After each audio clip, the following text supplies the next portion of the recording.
Welcome into the Talkin Tide podcast on the Belly Up Podcast Network. I'm Chase Goodbread, the sports columnist with the Tuscaloosa News. I'm joined by Travis Reier, the longtime senior analyst at BamaOnline.com. The Talkin Tide Twitter feed is Talkin_Tide. Give us a follow there on Twitter. You'll get links to all of our twice weekly podcasts throughout the football season. Catch us as well live on YouTube, live on Facebook, Apple Podcasts, wherever you download them. You can find Talkin Tide. Quickly want to thank a couple of sponsors, starting with Peterbrook Chocolatier of Tuscaloosa, and also Heat Pizza Bar. Going to tell you more about them a little bit later in the program. Iron Bowl preview here in the midweeker, Travis, right ahead of Thanksgiving. Want to wish all of our listeners and viewers a very happy Thanksgiving holiday tomorrow and a safe one if you're traveling on the Wednesday and or the Friday. And always the signal for rivalry week, Travis. Iron Bowl, Egg Bowl, all those rivalry bowls happening. Thursday, Friday, Saturday, early, mid-afternoon, prime time. I know a lot of people they're a little forlorn, Chase, because it's the end of the regular season, as crazy as that sounds, but at least we get games that matter from start to finish. This is that one weekend of the season where start to finish, the games mean a lot to a lot of people. No doubt. Going to be a lot of eyeballs on a lot of games. Ohio State, Michigan, obviously a big one. Alabama, Auburn, top to bottom. It's going to be something. All right, the Alabama Auburn game.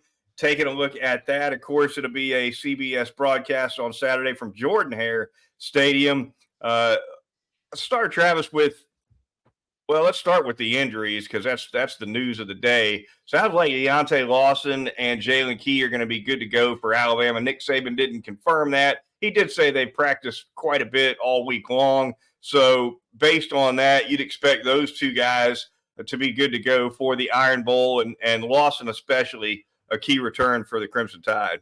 Definitely, because, first and foremost in this game, as we'll get into, I'm sure, Jarquez Hunter, the run game for Auburn. If Auburn can't run it on Saturday, Auburn does not have a chance because Peyton Thorne is not going to stand in there 30-plus dropbacks and survive that pass rush first and foremost, but also just doesn't have the weaponry at the outside positions as much as he needs. So it's big to get Deontay back, perhaps, but it's also been good that you've been able to get Jahad Campbell the experience that you had to this point. If Deontay can't go or is limited in some way Saturday, I think Alabama feels pretty good about Jahad becoming more of that every down guy. Trez Marshall, maybe more on earlier downs and in the nickel. But when they get into some dime stuff, when they do that on Saturday, if Deontay, again, is either out or limited, probably feel okay about Jahad too.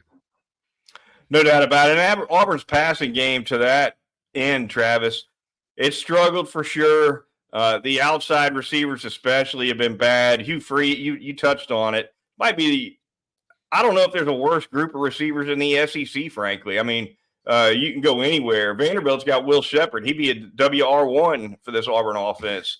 I don't think there's any question. Those guys have struggled. Hugh Freeze went in the transfer portal to get some receivers, struck out. I think he was 0 for 3 in the portal on receivers. But they do have a tight end in Faircloth who they can get the ball to in the middle of the field. He's actually, I think, their number one target in the passing game. And so from that standpoint, probably all the more beneficial for Alabama to get a guy like Lawson back who's got some experience and can play that pass in the middle of the field. Yeah, and they use their tight end in a different way too, though. I mean, they flex him out almost like a Sammy Coates type from back in the day. So he does rank, I think, 34th in the SEC in receiving. I mean, that's how anemic this Auburn passing game has been. You don't have an Auburn receiver in the top 30 in the SEC, not nationally. In the SEC, you have to get down into the mid 30s before you find one of those guys. Now, Javarius Johnson on the outside, he's had a pretty good run here over the last 4 games or so. So when you talk about explosive play potential, that's who I would start with. But need a similar output, I think Auburn does, when you talk about the run game When you talk about Hunter, I think I won't be surprised if we see some of Robbie Ashford in this game. I know in the last 3 games it hasn't been much of him at the quarterback position, but I'm kind of expecting the kitchen sink in a lot of ways to come at Alabama on Saturday. Sure. So, and Ashford had over 100 rushing yards against Alabama last year to go along with Hunter. Those two guys combined for like 250 rushing yards in Tuscaloosa. So, whatever it takes if you're Auburn this week. Yeah, you know what? When head coaches come in and take over a program in year one, of course they look at the film from the previous year because they want to evaluate what their needs are. But after that, they pretty much throw that film out the window once that's done. I don't think it would be wise for Hugh Freeze to do that in this game. I think Hugh Freeze would be smart to go back and look at last year's game because Hunter and Ashford together create bigger problems in the running game, obviously, than Hunter does alone. So I'm with you. I think they'd be smart to play Ashford quite a bit. The formula, even though Alabama beat Auburn fairly handily at home last year, keep in mind Auburn rang up, I think, 300 plus rushing yards on the Crimson Tide. So, yeah, I think Hugh Freeze would be smart to play Ashford, but his role is definitely dissipated. They had packages for Ashford in September, some short yardage stuff, some goal line stuff, etc. Slowly but sure. And I think against Cal, if I remember right, that was also a September game. They threw Ashford in there just to see if they could get a spark. But since then, his role has kind of vanished. Yeah, it has. And yeah, last season, the outside zone, the perimeter runs were really problematic for Alabama in that Iron Bowl. So, and you even saw it last week. I mean, Geno Appleberry of Chattanooga hit a couple of those kind of runs, including the touchdown run that he had against Alabama. So I would expect, and I'm sure Alabama does too, more perimeter based runs, especially early in the game. Um, to Hunter, and he's very dynamic, very fast. See if you can hit on some of those, and maybe incorporate some quarterback keep stuff as well. You would think, from a defensive perspective for Alabama, that they would be in better shape against that run for this reason, Travis. You've got, as we just touched on, you've got outside receivers for Auburn that frankly don't scare you for the most part. You got two of the very best cover corners, man-to-man guys on the outside in McKinstry and Arnold that you could ask for.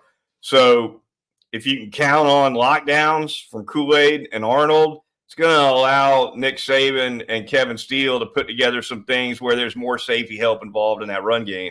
Yeah, and even in the pass rush, in some obvious passing situations, which I don't anticipate Alabama being blitz happy in this game, but I think because of some of the things you just outlined, because you have Kool-Aid and Terry and Arnold, and you feel like you can lock up those Auburn receivers, you can get numbers involved on a couple of different fronts.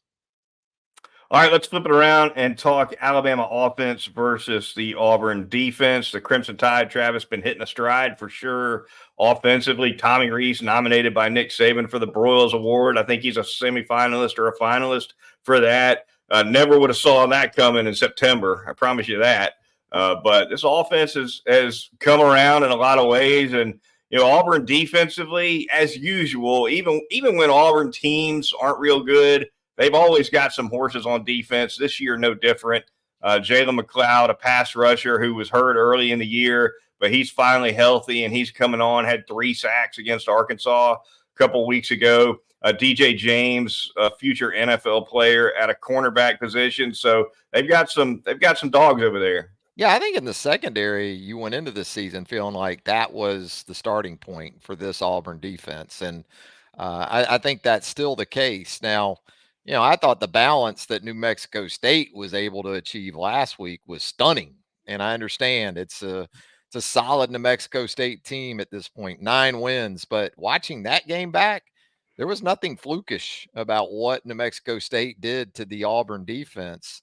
Had success in the red zone, had success on third down, um, and really got after after Auburn at the point of attack. So understanding every week's different, every team's motivation is going to be different on a weekly basis.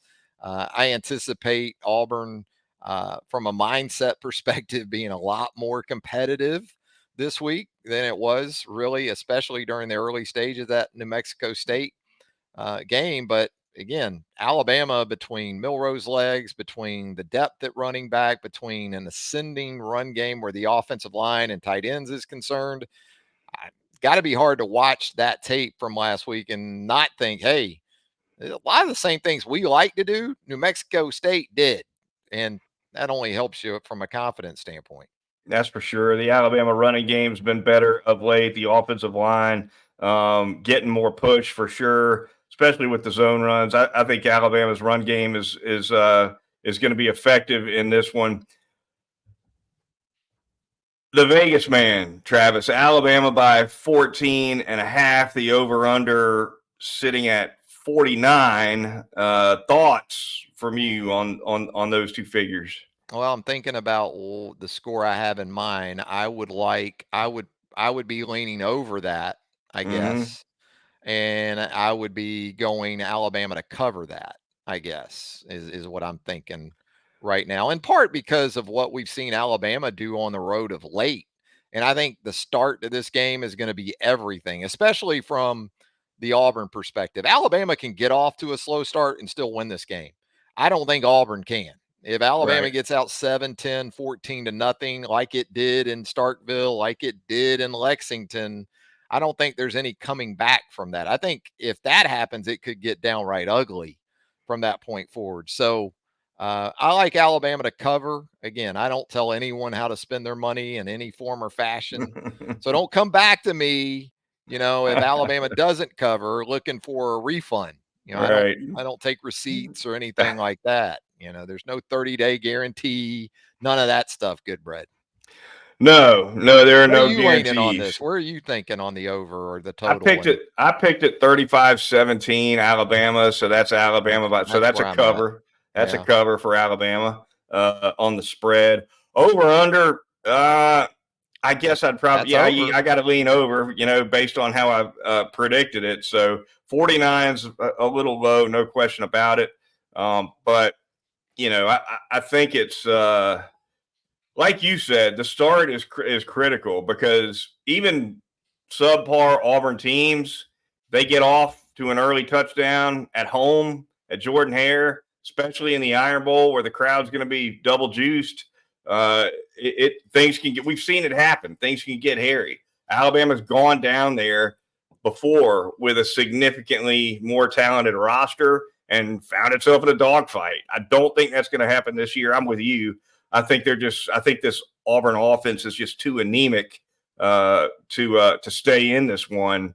But Jordan Hare's Jordan Hare. Yeah, and there was a time where what Hugh Freeze was doing offensively was pretty innovative, right? If you go back a decade ago.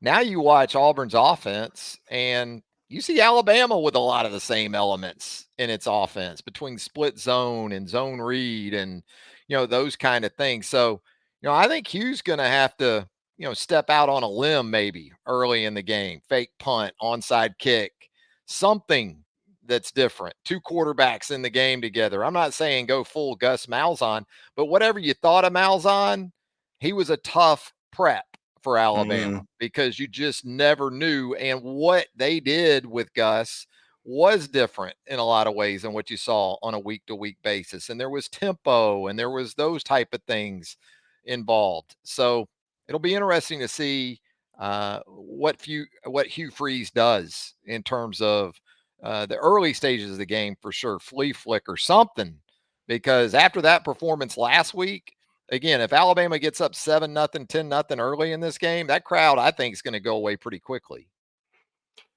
Yeah, I think you're right. I think the start for Alabama is huge, and the first half, it's been a second half team that obviously wasn't the case against Kentucky.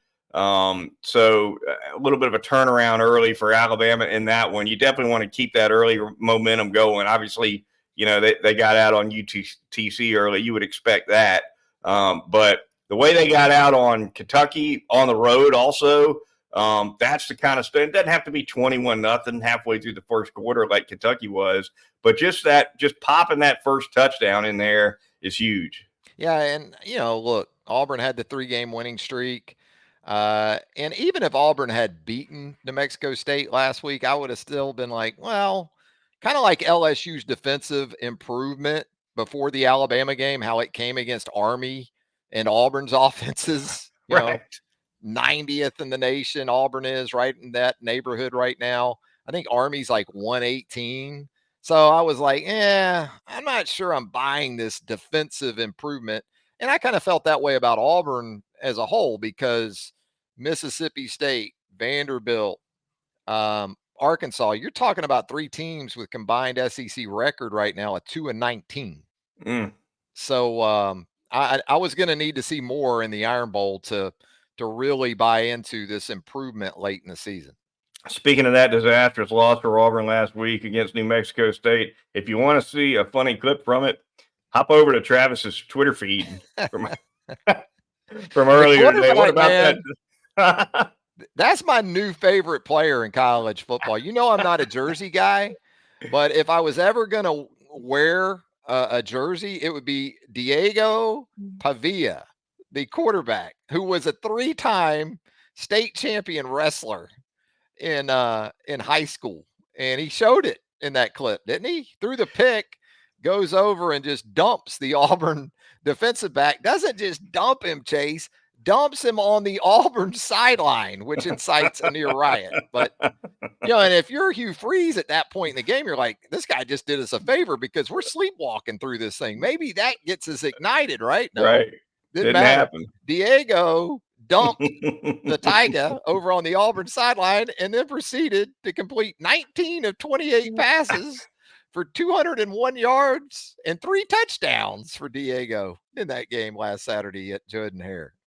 And here's your 1.8 mil for the effort on your way out the door. He also ran 8 times for 35 yards. Yeah, and we'll take the check too. There's no proration. They don't prorate those checks, Goodbread, if you lose those games. You ever notice that? No. It's still the full amount. It's like Bunker Bob's on the movie Blues Brothers. No. We'll take the full check. Bob, we thought, the first round, they never charged us. We thought the win was on the house. No. All right, the Talkin Tide podcast on the Belly Up Podcast Network. Moving on really quick. Going to thank a couple of sponsors real quick. Going to start by telling you about Heat Pizza Bar, 2256th Street in Government Square Plaza, the best pizza in town. It's right there. They've got the standard. They've got the Thai chicken pizza. They got a great margarita pizza over there if you're not in the mood for the proteins, but you just cannot beat it. Super salads, some great sides. They've got a caprese salad that's really good, fresh mozzarella on that. And, of course, the jalapeno poppers cannot be beat. It's Heat Pizza Bar. Frank Fleming and his staff will take care of you. They've got a full bar. They've got flat screen TVs all over the place with all the big games on. So if you want some great pizza and a great atmosphere to have it, head on over to Heat Pizza Bar, 2256th Street in downtown Government Square. I'm going to tell you about Peterbrook Chocolatier of Tuscaloosa, right there in the Indian Hills section of T-Town, 1530 McFarland Boulevard North. 16 plus years and going for Peterbrook Chocolatier in Tuscaloosa. So many great treats await you right now. You got that chocolate covered popcorn, which is the signature item, of course, of Peterbrook. But those chocolate footballs are always a hit this time of year. They can do basketballs too, by the way. If you want a chocolate basketball, you can order those. They can take care of that for you. And of course, you got the holiday season. We're fully into it at this point, Chase. We talked about it recently, and I've already gotten into it. That peppermint chocolate, that peppermint bark, white chocolate with peppermint and some dark chocolate as a base layer there. Oof, good stuff this time of year. You're going to find it at Peterbrook Chocolatier, 1530 McFarland Boulevard North. Speaking of basketball, Travis, Alabama taking on Ohio State on Friday in Destin, Florida. That's their first big boy game of the non-conference season. Certainly, they're off to a hot start with all these new faces. It's another total facelift, really, for this team and this roster. Nate Oates, for the second year in a row, was only bringing back 3 or 4 from the year before. But so far, so good with this group. It has been, and you're right. This will be a step up for sure. It's an Ohio State team coming in with one loss on its resume to this point, and that came to a really good SEC team in Texas A&M. So, this will be a challenge for Alabama down in the Destin area. And then you get perhaps the winner or the loser, I guess, of Santa Clara and the other game on the other side there, Oregon. So it's an important trip to kind of figure out where you're at as a team. Also, be interesting to see maybe more from a rotational perspective where Nate views this team. He's been able to play everybody pretty much double-digit minutes through those first 3 games or so. I think that changes probably a little bit this weekend, but the Maui Classic was great too the last few days because you got to see Tennessee, you got to see Purdue, who's coming up on Alabama's schedule, and just kind of speaks to what awaits this team down the road. Yeah, Oates has been, even though the team's been scoring a ton of points, they were over 100, I think, their first couple games. Oates has been preaching defense in the press conferences. It sounds like he's looking to squeeze guys out on defense in terms of who's going to get minutes and who's not. And he even said what he's going to be looking for this weekend from Alabama is starts and ends really with defense. Yeah, and just toughness in general because there's still intangibles as a coach. I'm sure he doesn't know enough about at this point. Yeah, they had the secret scrimmage against TCU and the exhibition game against Wake Forest, so they have seen some legitimate competition, and he sees his team every day in practice. But yeah, to get a better idea of not just the tangible aspects of his roster, but maybe some guys that have a little bit more stuff in their neck, so to speak, when the stakes go up and the adversity hits and those type of things. It's a learning process for Nate too. Sugar honey iced tea. I'd never heard that acronym before. You said stuff in their neck, and the other day somebody said sugar honey iced tea. I was like, what does that mean? Oh, I know what that means. Yeah, that one goes back a ways. That one, the stuff in their neck. He's got some stuff in his neck. All right, moving on around the SEC. Look at a couple of these rival games. Don't have time to hit on all of them, but we got to start with the Egg Bowl. The Egg Bowl near and dear to my heart. Love that it's on Thanksgiving Thursday. I never miss it. I love the intensity. I love the personal fouls, Travis. I'm just going to come clean. I love it all with that Egg Bowl. The animosity, you can't beat it. Not only a huge game in terms of stakes, but definitely always a fun one to watch. Mississippi State is a 10 or 11 point underdog at home to the Rebels, which is a big number for a home team in this series, but it reflects the year that Ole Miss and Mississippi State have had. It hadn't been close this year between those two. It hasn't. And, really this slate involving SEC teams on rivalry weekend is some home dogs across the board, as you look down this list. But yeah, I think with Will Rogers, I guess back in the mix, that helps a good bit. I would think Mississippi State playing at home, trying to get bowl eligible too. Although you wonder at this point, with everything that team's been through, how much of that roster really wants to play in a bowl game, wants more of this. Right. Fans and media, and we all talk about bowl eligibility. I think sometimes even coaches probably are like, no, we'll say no thanks to the extra practices and everything else to go play in Shreveport or wherever we might get sent. It's one thing when you're trying to squeeze out 6 wins to get to a bowl game and the coach is coming back, right? Yep. Because it's a better chance to see younger guys, implementation, development, those kinds of things. The practices mean more.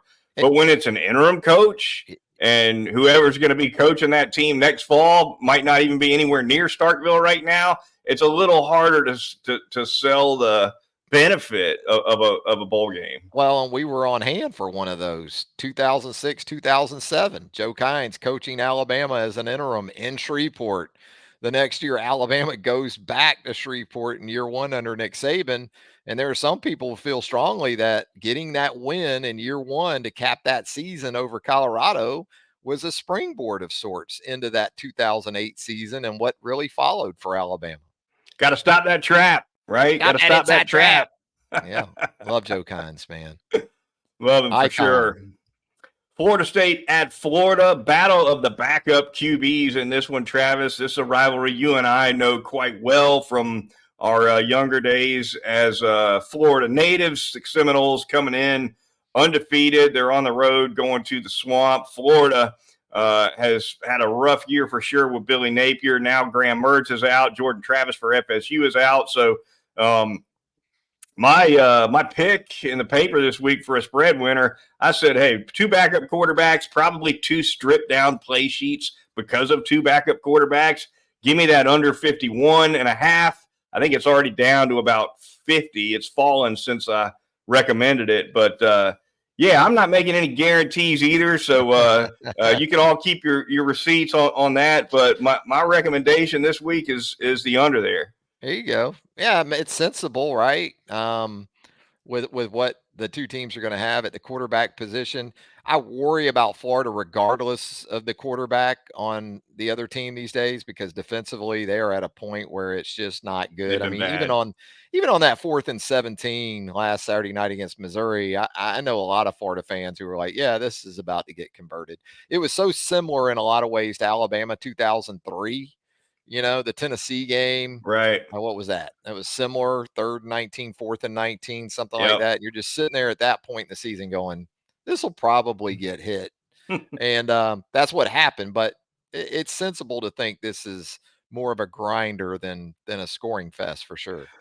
Clemson at South Carolina. This will be the last one we touch on. South Carolina's had another solid. He put together another decent November. Not as good as last November when he beat beat Tennessee and Clemson back to back when they were both ranked in the top 10. Nevertheless, South Carolina's played a little bit better this month. And Clemson's down. This is the worst year Clemson's had for Dabo Swinney in a while. Your thoughts on this one? Yeah, he's Shane November. I call him now because Yeah. November's his month, man. This is where we see Shane at his best. Um, yeah, I actually feel kind of bad for Spencer Rattler because I think he's been really good the last couple of years. You think about the finish to last season, those wins over Tennessee and Clemson. Hey, might make this 2 in a row over Dabo. That's quite an accomplishment for any South Carolina coach these days. So, bowl eligibility also in the mix for South Carolina. That being said, I still like Clemson. I just think in terms of lines of scrimmage, it's going to be tough for South Carolina with an emphasis on South Carolina's offensive line against Clemson's defensive front. Yeah, I went back to see how long it had been since South Carolina had beaten Clemson 2 in a row. I figured it had been a long time. It has been 10 years. You pretty much go back to that Spurrier area, I Spurrier think. used to beat them and let them know about it. He drove Dabo crazy. Yes, he did. Yep.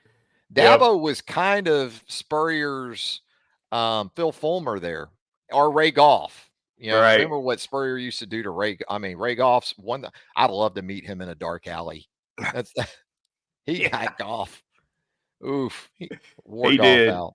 Mm. He did. All right. That one will be fun to watch as well. That is going to do it for this edition of the Talkin Tide podcast on the Belly Up Podcast Network. Once again, happy Thanksgiving to all of our fine listeners and viewers.